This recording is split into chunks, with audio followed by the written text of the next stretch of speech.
Chapter 4. Under Arrest. The street and the square were filled with a festive bustle and noise. Flags, banners, and decorations hung everywhere. Thousands of people crowded the streets. They thronged between the booths, overflowing with food and trinkets, and in front of the colorful display windows of the stores.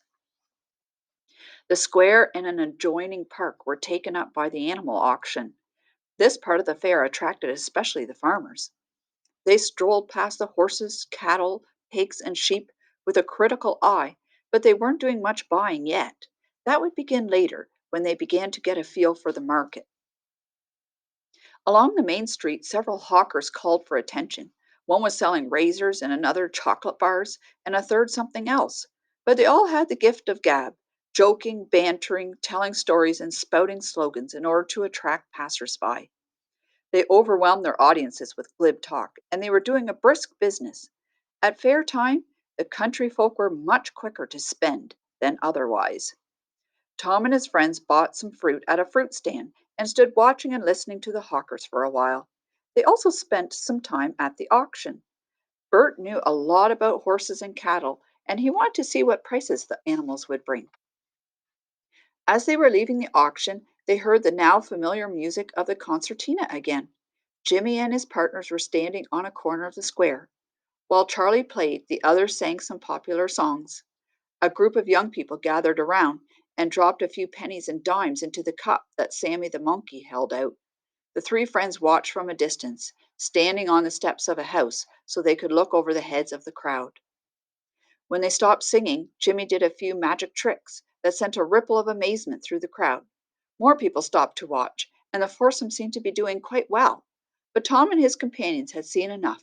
They wanted to see as little as possible of the shady group, so they quickly moved on. Gradually, many people began to leave the center of town for a large field. There on the grass lay the colorful silk skin of an enormous balloon. Several people were busy filling it with helium, and slowly the huge shape began to lift from the ground. Curious to know what was happening, the boys wandered toward the crowd. By the time they reached the field, it was swarming with spectators, pushing and elbowing to get a closer look at the balloon. The area around it had been roped off to keep the crowd at a distance. Soon the monstrous globe was tugging at the ropes that held it anchored. All the ropes were manned by strong men, and the pilot of the balloon went around to each of them to give last-minute instructions. The boys had arrived too late to get close, and they didn't feel like elbowing their way through the dense crowd. But they spotted a tree on the outskirts of the field that would give them a good view. In a few minutes, they were sitting in the top of a tree on a couple of strong branches. Scout lay down at the foot of the tree, occasionally glancing up at his master. He wasn't interested in balloons. From their vantage point, the boys had an excellent view of the launching ceremonies. As his eyes roamed over the crowd, Tom said, "Hey, there are Jimmy and Louie." He pointed to the middle where the crowd was the thickest. A moment later, Bert and Carl spotted them too. They were slowly pushing their way through the tightly pressed throng. Sometimes they stopped and then quickly moved on again. "They must have lost their buddies," said Carl. "Maybe we can spot them." From their vantage point, they scanned the field, and after a while, sure enough, they spotted Joe and Charlie on the other side, also in the densest part of the crowd. They too seemed to be very restless, for they also kept moving about. After watching the two groups several minutes, the boys' attention was drawn back to the balloon. It was ready to rise. The pilot and the passenger shook hands with a few officials and climbed into the gondola. Then, at a prearranged signal, the men released the anchor ropes and the huge balloon rose into the sky. At the same time, hundreds of school children released their small balloons, which flocked after the big one like tiny chicks after a mother hen. A loud cheer went up from the crowd. Thousands of hands waved a last goodbye to the balloon travelers. The huge red globe was swiftly carried westward by the wind and soon disappeared over the horizon. The crowd gradually began to leave the field, but the boys stayed in the tree until it had thinned out. Then they climbed down from their perch. Their stomachs told them that it was well after noon. Bert had packed a good supply of sandwiches and some dog biscuits for Scout. At one food stand, they bought a big piece of sausage and at another some drinks. They sat down in a large open tent where a band was playing and enjoyed a leisurely lunch. As the afternoon wore on, more people began flowing into town, and the tent began to fill up, especially with teenagers. The band continued to play, and the audience began to sing along. "Let's go," said Tom. "I've had enough." His friends were also ready to go. Soon they were on the road leading out of town. Out in the country, the evening stillness was settling over the land. The sun was low in the sky, and the midday heat was gone. After the noise and activity of the fair, the boys enjoyed strolling through the open fields. They followed a small winding trail across the fields. They figured it should eventually lead them to the woods near the Kingfisher. The trail was a little longer than the way they had taken in the morning, but they were in no hurry. They strolled through fields of grain and through apple orchards. Wild flowers were blooming everywhere, and the air was filled with their fragrance. The blackberries were beginning to ripen, so by the time they reached the woods, they had blue fingers and blue lips.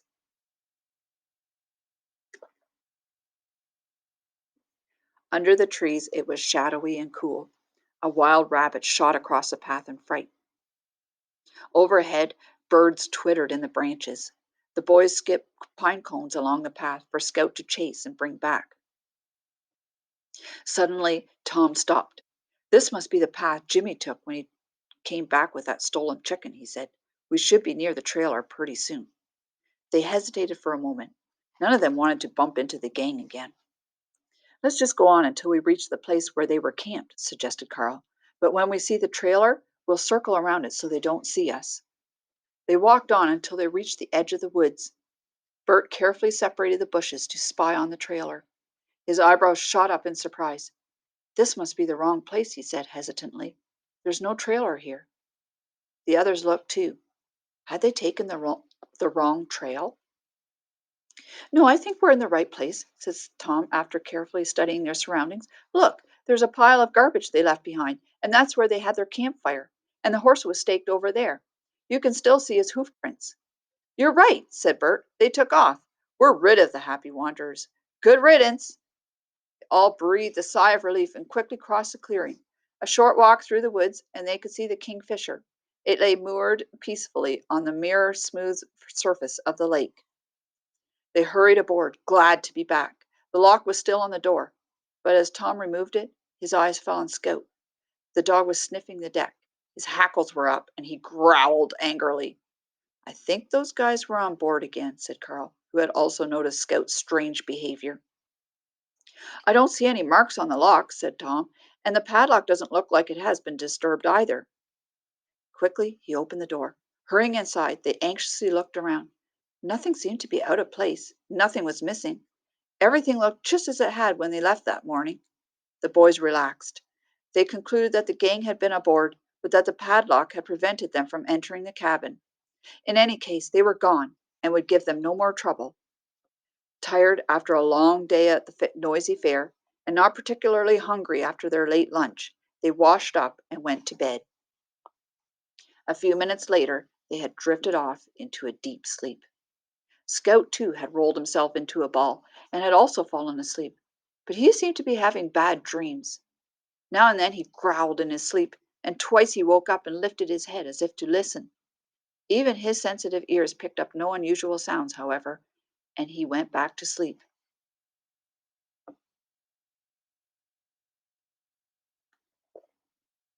The night went by without any disturbance. As usual, Bert was the first one up and put water on for coffee. His clatter also woke Tom and Bert. Scout was already padding around the cabin, wagging his tail. When they were dressed, Tom and Scout set off for one of the nearby farms to buy milk and eggs. Carl and Bert stayed behind and took a walk along the shore. Suddenly, Carl stopped and pointed into the shallow water. "It looks like there's a bike down there." The water was quite clear there, and when they bent down for a closer look, Bert cried, "I think there are two of them." They quickly kicked off their sandals and stepped into the water. After a few minutes of tugging, they pulled two bicycles ashore. "They're in perfect condition," Carl exclaimed. "Not even rusted." "That's strange," said Bert. "Who would throw two good bikes into the lake?" For a moment, they considered the possibility that two people had ridden into the lake and drowned, but they immediately dismissed it. The ground was too rough to ride a bike along the shore, so no one could have ridden into the water by accident. Besides, the water was shallow here. They concluded that the bicycles must have been thrown into the water on purpose. "We'll have to bring them to the police station in town," said Bert. "We'll let them figure it out." They were just about to wheel the bikes back to the Kingfisher when Carl pointed a few meters farther out and cried, "There's another one! It's starting to look like a used bicycle store." Bert laughed. Laying the first two bikes down, they waded back into the water and pulled out the third one. This one posed greater problems because it was in deeper, and the boys didn't want to get their clothes wet. But they finally succeeded. While Bert reached down into the water, Carl held him around the waist to keep him from pitching in head first. He managed to grab the front wheel and pull it toward him. Suddenly, a deep, taunting voice sounded behind them. "So, out doing a little early morning fishing, are you?" Startled, the boys looked back. Behind them stood a policeman holding his own bike. "Yes, we've just found 3 bikes in the water," said Carl, as Bert pulled the third one to shore. "Found, did you say?" the policeman mocked. "Toss stolen bikes in the lake at night and come back and find them in the morning. Quite a racket." "Stolen?" asked Bert. "Not by us, they weren't." Grunted the policeman without any further reply. He had taken out a small notebook and was paging through it. Under his breath, he read some descriptions that seemed to match the stolen bikes. One with black handlebars, 2 with chrome, all with headlamps. "Let me check." Stooping over the bikes, he studied them closely. Straightening up, the policeman took a snapshot from his pocket and, holding it up, looked from it to Bert and Carl. Bert, who was standing closest to the policeman, got a glimpse of the photo. "That's us!" he exclaimed in astonishment. "How did you get that?" It was a picture of them with a kingfisher. Tom's father, Mr. Sanders, had taken it a few days before they had left. "You'll find out in time," answered the policeman. "Where's your friend?" "He's gone," replied Bert, irked by the policeman's tone. "No matter, we'll get him," the man replied. "If you two fellows lead the way, we'll go and take a look at that boat of yours." More puzzled than upset, the two boys walked to the boat. They didn't understand any of it. Coming on deck, the officer carefully looked around. When he saw nothing suspicious, he stepped into the cabin, which the boys had left unlocked. He began searching the place systematically, skipping nothing. When he found nothing, his face became grimmer and grimmer. Halfway through the search, he angrily turned to the boys and snapped, "You might as well cooperate and make it easier on yourselves. Tell me where you hid it." "We didn't hide anything, and we didn't steal anything either," Carl said indignantly. "We don't even know what you're talking about." "You're a couple of brazen ones, you are, but this time you've been caught red-handed." The policeman glared at them. Bert began to walk outside to see if Tom was coming, but the officer sternly ordered him to stay where he was. The man had searched the whole cabin except for a small built-in corner cabinet in which the boys had stored some clothes. Opening the small door, the policeman took out the contents. "Aha!" he cried suddenly. "This is it." From behind a stack of clothes, he took a black leather wallet. He triumphantly dangled it before the boys, who stared at it in astonishment. They had never seen it before, and they told him that. He laughed mockingly. "Sure, sure. It was put there by the tooth fairy," he said. He took out his book again and checked some of his notes. Black leather wallet, contents, several letters, and 350 guilders in paper bills. He opened the wallet and took out a few letters. "That's the right name, but where's the money?" Answering his own question, he went on. "No matter, we'll find it." Then he turned directly to the boys. "You're both under arrest. And let me tell you once more, the smartest thing for you to do now is to tell me everything right now." Bert and Carl were pale with fright and outrage. They could see, however, that the only thing to do was to go along quietly. Maybe the misunderstanding would be cleared up soon. As they were going down the gangplank, Carl suddenly turned around and said, "I forgot to lock the cabin. We can't leave the boat like this." "What's the matter?" the officer asked sarcastically. "Are you afraid someone is going to rob you? Go ahead, lock up. I'll be back here in a little while to give it another search, however." "The key's in the cabin," said Carl. He went back across the gangplank while the others waited for him. Hurriedly, he stepped inside and took the spare key from the drawer. He knew that Tom had the other one. Quickly, he picked up a pencil stub and wrote on the inside of the drawer, "We've been accused of stealing and have been arrested. The police are coming back." Then he dropped the stub in his pocket, hurried out, and locked the door behind him. The policeman had noticed nothing. He ordered Bert to push two of the salvage bikes and Carl the third. Taking his own bike, he marched along behind his two prisoners where he could watch them. The trio disappeared in the woods. The Kingfisher, gently bobbing on the smooth surface of the lake, was left alone.